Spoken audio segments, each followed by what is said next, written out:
Olá, estamos começando mais um programa É Justo, produção da TV UNAERP em parceria com a Universidade de Ribeirão Preto. Hoje nós vamos falar do tema transparência, que inclusive foi um pedido feito pelo munícipe de Ribeirão Preto, André Gonçalves. Inclusive façam como André, o endereço embaixo da sua tela tem o nosso endereço eletrônico. Faça sugestões de tema e palestrantes. Bom, convidamos o vereador de Ribeirão Preto, Marco Antônio de Bonifácio, o Boni, que vai explicar um pouco para a gente sobre a questão da transparência. Boni, bem-vindo aos nossos estúdios. Eu que agradeço, doutor João, a oportunidade de estar aqui no É Justo, poder trocar um pouco de figurinha sobre o que é a nossa transparência. Antes de nós começarmos, fala um pouco para a gente dessa sua grande vida esportiva, que de Ribeirão Preto a gente pouco sabe dos nossos esportistas, né? Sua vida olímpica.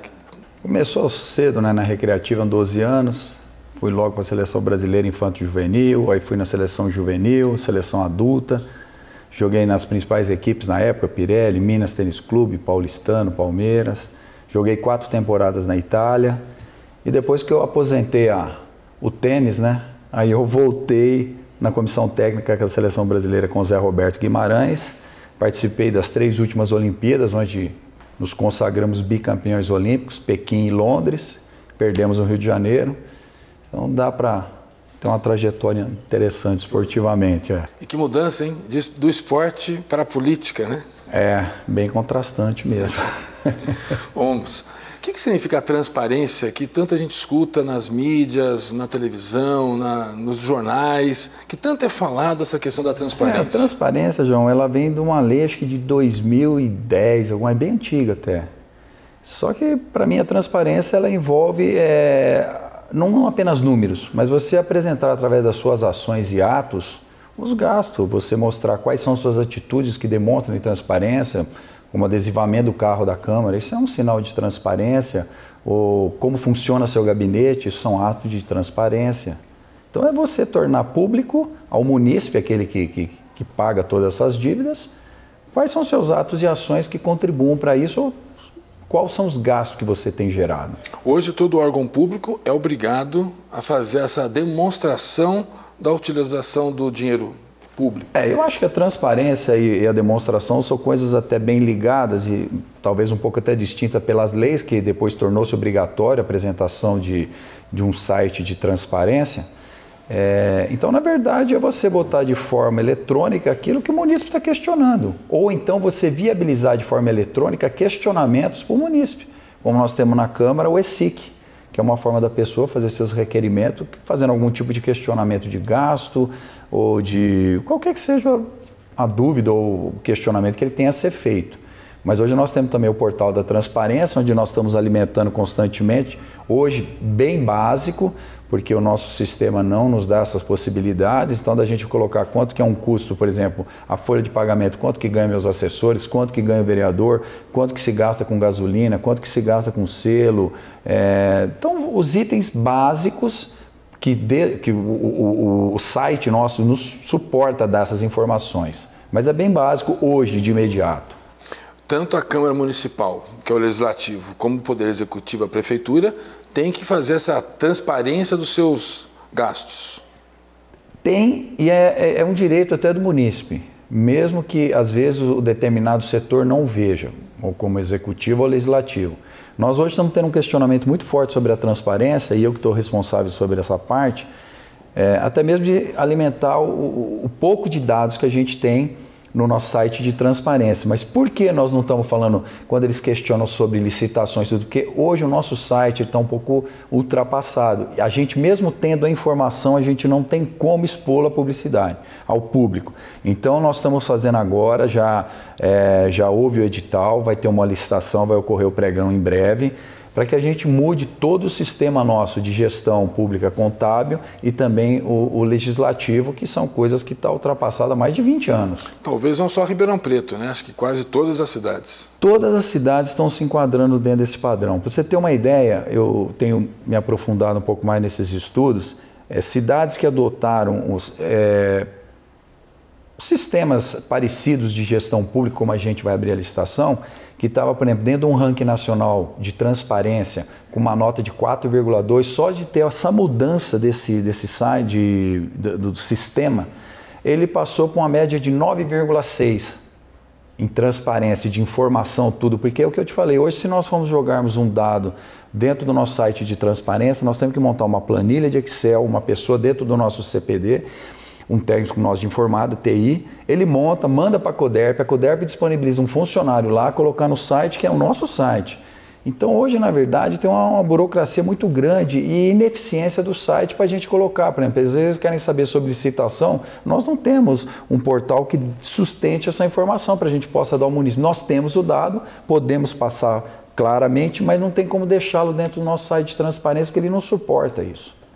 A necessidade de ter uma adaptação na área de informática para poder realmente cumprir o que a lei fala.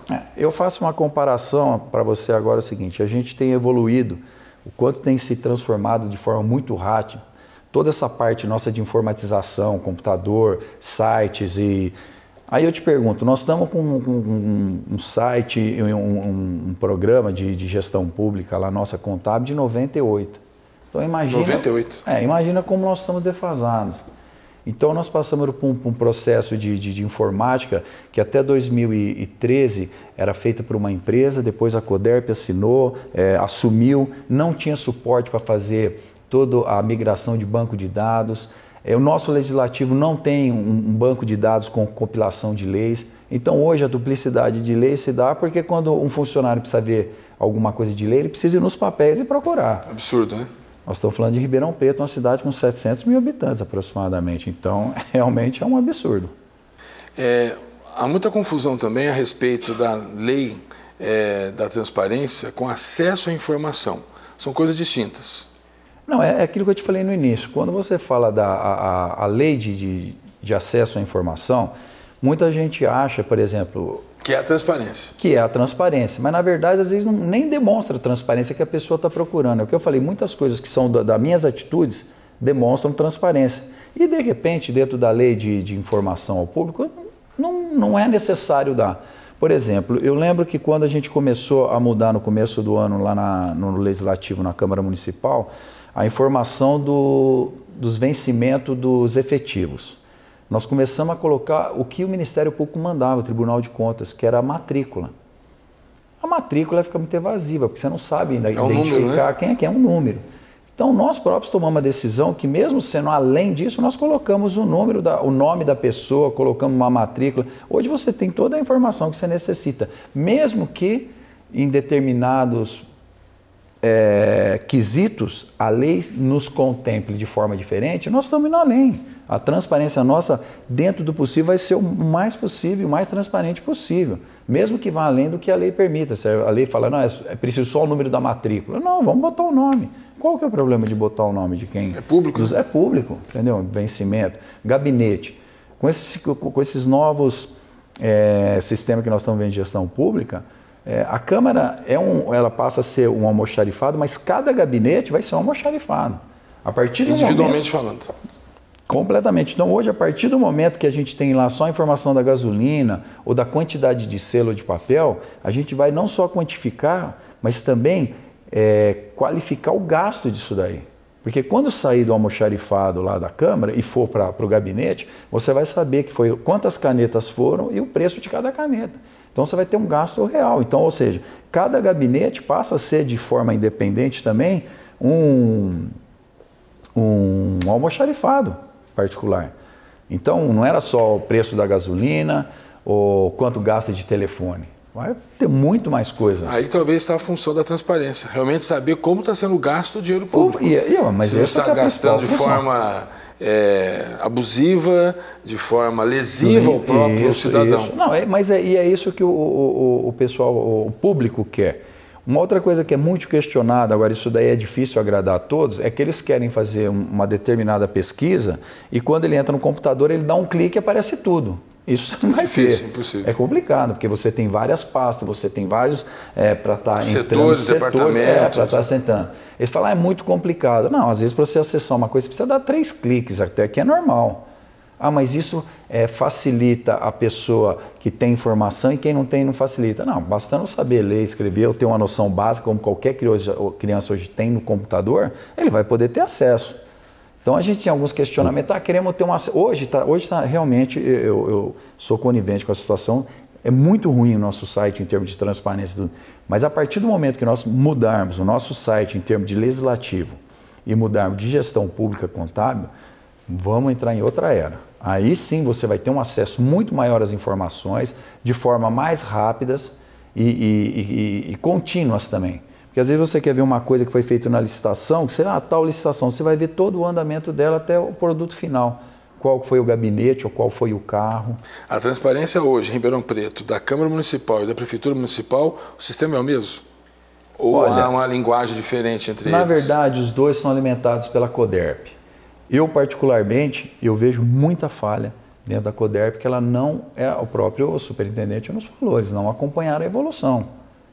Tanto é que hoje nós não temos o banco de dados que foi prometido em 2013, nós não temos o banco de dados nosso contábil. O RH, por exemplo, da CODERP, é onde centraliza o maior problema. Nós tivemos 120 exonerações no começo do ano dos comissionados. O pessoal do RH teve que fazer na mão, com plano de Excel, isso não existe.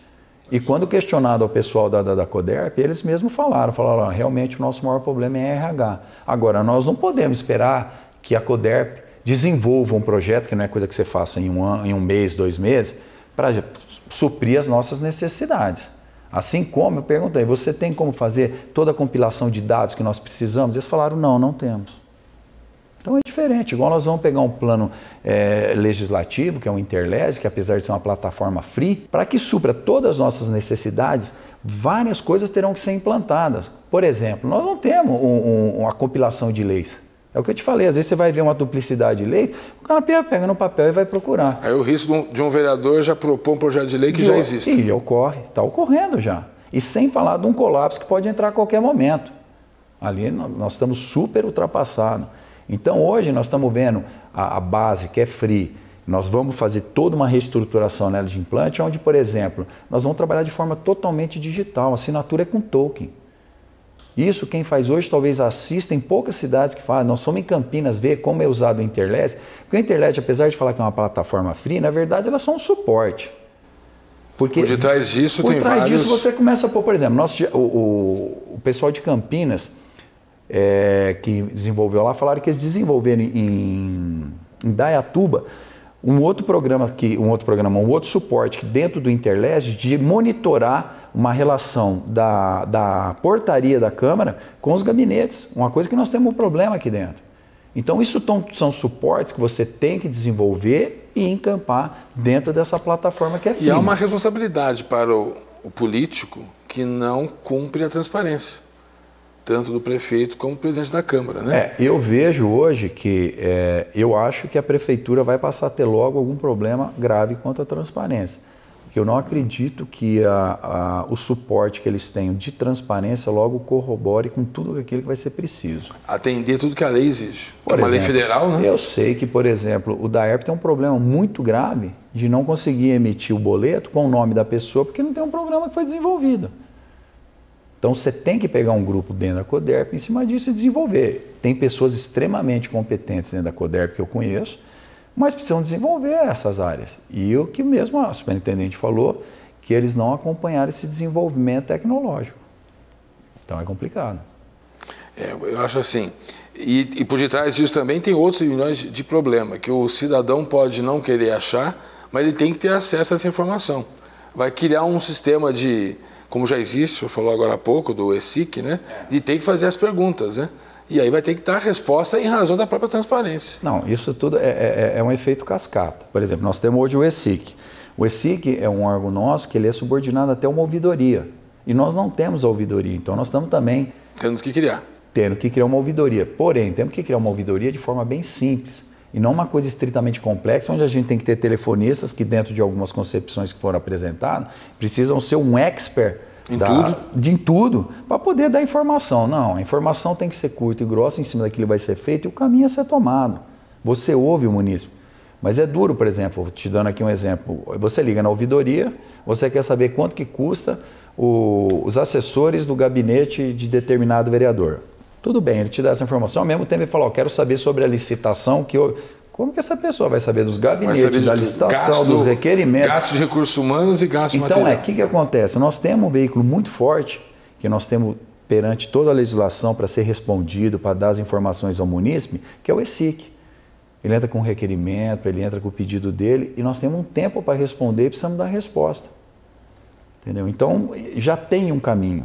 Então, a ouvidoria pode falar, quando a pessoa fala, eu quero saber determinada coisa, fala, olha, é importante que você faça um requerimento dessa forma, protocole aqui e você terá essa resposta. Vereador, infelizmente nosso tempo encerrou. Agradeço a sua presença, renovar o pedido para o senhor voltar aos nossos estúdios para nos auxiliar, dando mais informações sobre o Legislativo. Não, eu que agradeço, doutor João, essa oportunidade, daqui respondendo as suas perguntas e certamente esclarecendo também a dúvida dos munícipes, que com certeza a gente expôs alguma coisa que possa assim, estar dando um pouco mais de clareamento dentro do que é a complexidade ali dentro da Câmara. Muito obrigado.